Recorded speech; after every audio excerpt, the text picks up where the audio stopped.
kelmadda cunsuriyad af Soomaali ahaan waa kelmad koobsanaysa kelmado badan sida haybsooc, midabsooc, diinsooc. haddaba innaga ka Soomaali ahaan waxaa dhibka iyo dulmiga ugu weyn aynu ku qabnaa waa kelmadda ah haybsooc.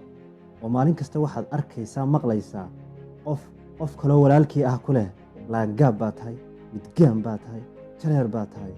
runtiina waa dhaqan xun oo soo jireen ah, lafahanay naga galay.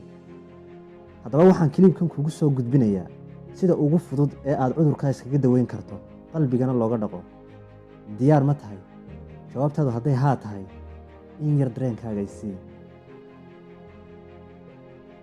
ugu horrayn 1 daqiiqo ku dhawaaq oo sida fallaadhagan erey kasto dadka la haybsooco lagu caayo adoon waxba la hadhayn.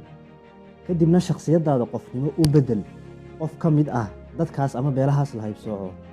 kadibna wixii cay halkii daqiiqo afkaaga ka soo baxay oo dhan adigu madaxa u dhigo. ugu dambaynna cabir cidhiidhiga iyo diiqadda aad dareemaysaa intay gaadhsiisan tahay. kana feker haddii cimrigaaga si maalinla ah lagugu gani lahaa ereyada foosha xun siday noloshaadu noqon lahayd.